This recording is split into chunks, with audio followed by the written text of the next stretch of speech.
The Po' Boy Pundits podcast is brought to you by The Goddamn Sauce. Go to thegdsauce.com for details to order all the sauces to replace your ordinary condiments.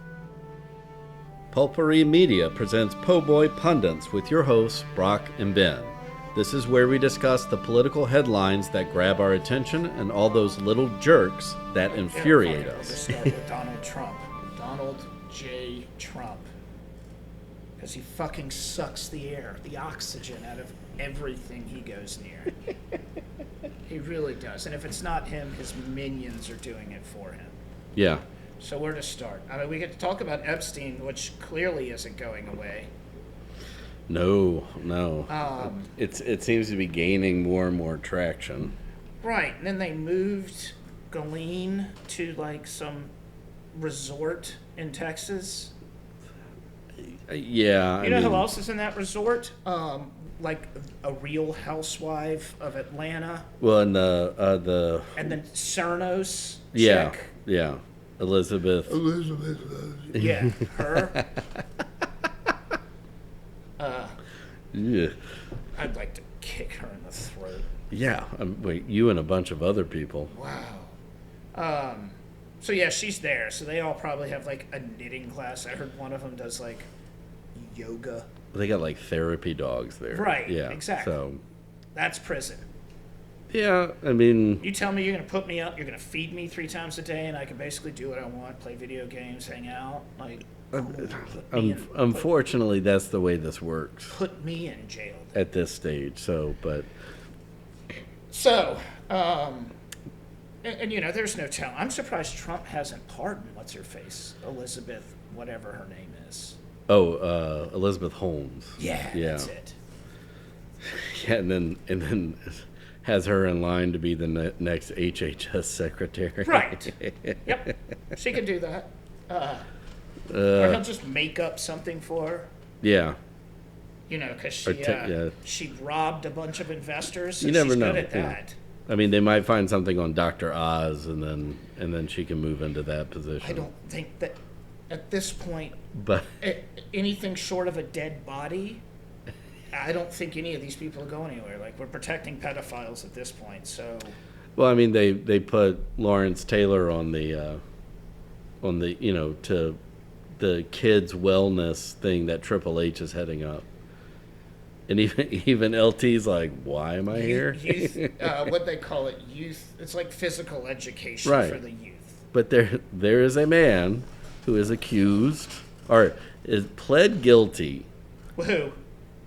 Lawrence Taylor. Yeah. Oh yeah. With paying for an underage prostitute. Yes. He's a registered sex offender. Correct. And Trump goes, "That's the man." I mean, again, football career can't take that away from the man. He was dangerous. Even his acting career, he was solid in. Yeah, but personally, yeah, he's got a bunch of problems. But a registered sex offender is who you want on the panel. Hey man. For kids' fitness. Hey bro, the pedophile bros need to hang out together.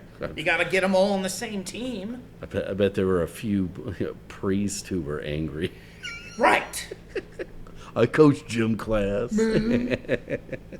Wonder where Jim Jordan's probably salty. Oh yeah. That he's not getting a better position. Or, turning a blind eye to. Maybe he gets to hang out in the locker rooms. Who knows?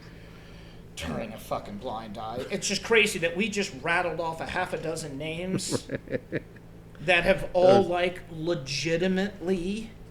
Yeah, in some directly or indirectly. Correct. Yeah. Or it's funny how that works. Yeah. And okay. But don't worry, allegedly, the pedophile cabal is in the Democrats. The deep state. Yeah. No, the Democrats are too fucking stupid to run a cabal of well, I mean, that should be apparent by now. But like, they don't know what the fuck they're doing. Yeah. With their feelings.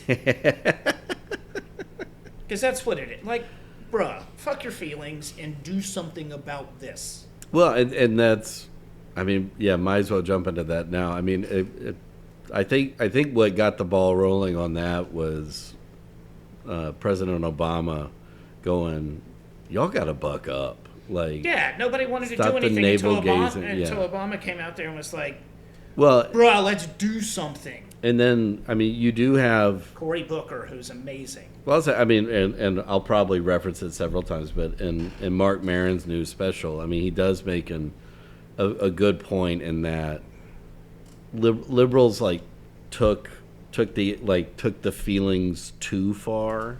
Yeah. And to where, it's, you get to the point where, and we were fuming about it when people were saying they weren't going to vote for Kamala because of her stance on Gaza and like that one issue, right. And going like, well, look at where it got single you. issue voters, like the price of eggs for half a MAGA. Correct, yeah, and you go and now they're starting to come up like you got to figure out why so many Democrats stayed at home during the last presidential election, right?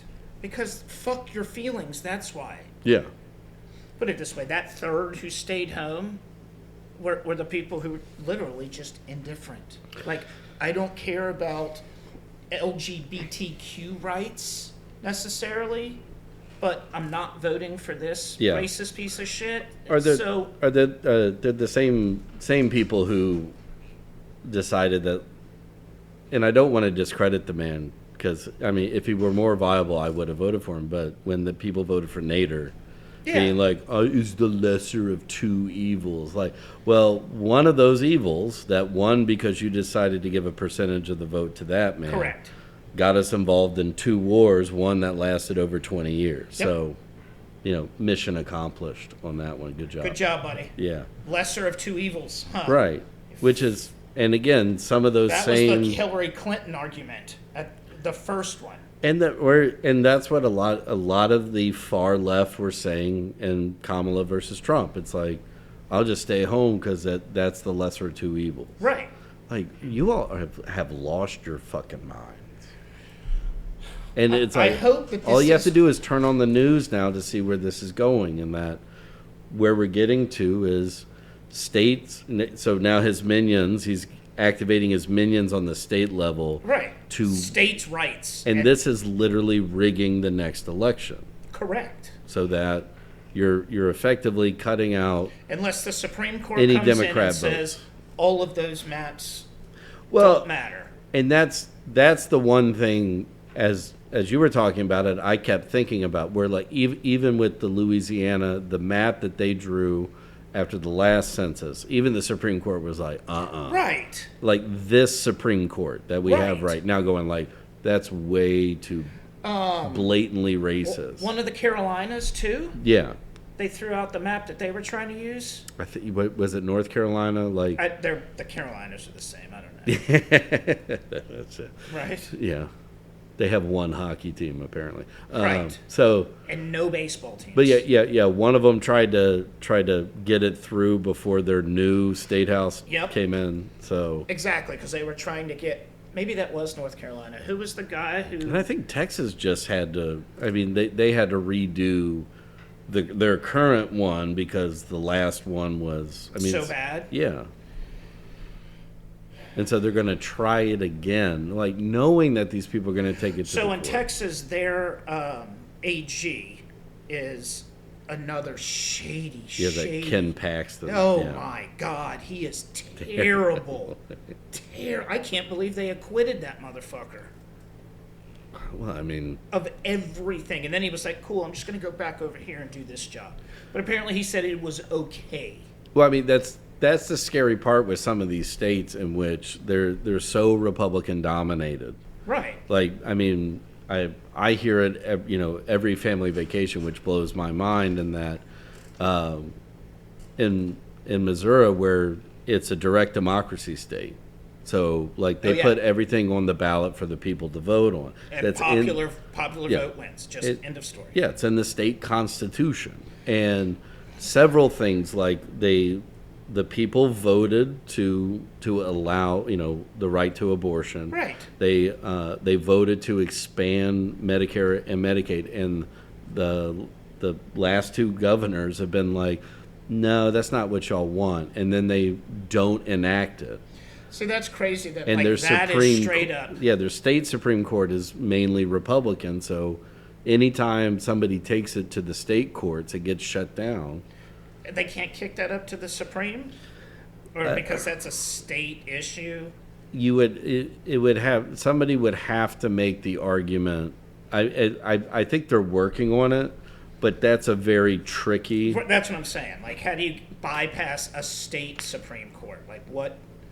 It has to become a federal issue, and Right. and on those grounds, it would be that the state is violating the Constitution under, in the clauses that denote federalism, and that, like, I can't believe that. the power, essentially, or what we would say, delegated powers. Right. So is that the federal government says, like, hey, we're not going to run Missouri, so Missouri can come up with its own state constitution. And they do. Yeah. And you're ignoring it. Right. So therefore, they're violating the Constitution on that level. Right. And that the agreed upon delegated powers are being violated by the state government. Federal Yeah. delegates their powers to the state level. Yeah. They're nefarious shit going on here. You have to step in. Right. But I mean, and I didn't even explain it very well. So No, somebody would have to provide a very cohesive argument Right. to the Supreme Court. Yes. And they might even be like, even like the ACLU might be looking at it going like, this ain't fucking happening right now. And they know all the Supreme Court can do is literally just go, no, we're good. Yeah. Or just say, yeah, either we're not going to hear it, meaning the state Supreme Court stands, Exactly. or kick it back down to although that I don't think it can be kicked down. Yeah, because you're already at a Supreme Court. Right. Yeah. And like you said, it's not a federal one until you bump it all the way to the Supreme Court. So I mean, what you're seeing now That is is crazy that people just ignoring the rule of law. Yeah. Like, aren't these people supposed to be like constitutionalists, man? They're like, exactly. Well, it's states' rights as well. And you're going, that's your state. Like, Constitution. Like, yeah. There it is. Popular vote. Correct. None of this bullshit. Yeah. I got more votes than you. Go fuck yourself. It's mind-blowing. Which is another reason which why at least here we don't live in a direct democracy state. Yeah. Although Landry's getting rid of the best part about Louisiana politics. They're getting rid of the jungle primaries. I saw that. Who does that? Well, so what it fucks over independent voters. So what it means, so to vote, it would be in any major election.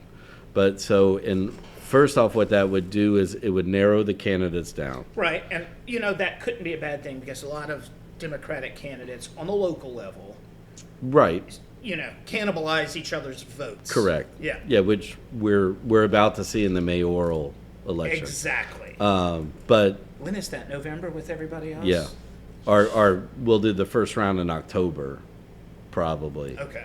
And then have the runoff, which will be in like December, because I don't think anybody's gonna.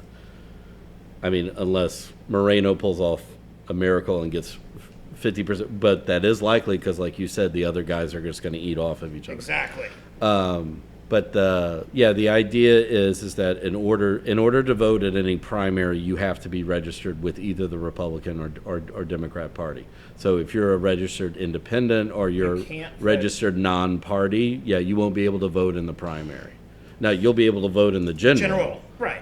But you won't. But then, like, the next step is, oh well, you didn't vote in your primary, you can vote. Yeah.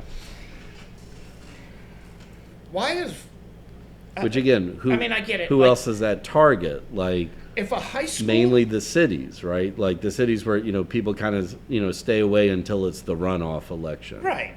Till it's down to 2. High schools can get their elections together with like very little. Yeah. It's just like, here, write it on a piece of paper, yes or no. Do you like me? Yes or like. Why are we making this so complicated? Republicans. But like the again, electoral college, I get it. But Democrat.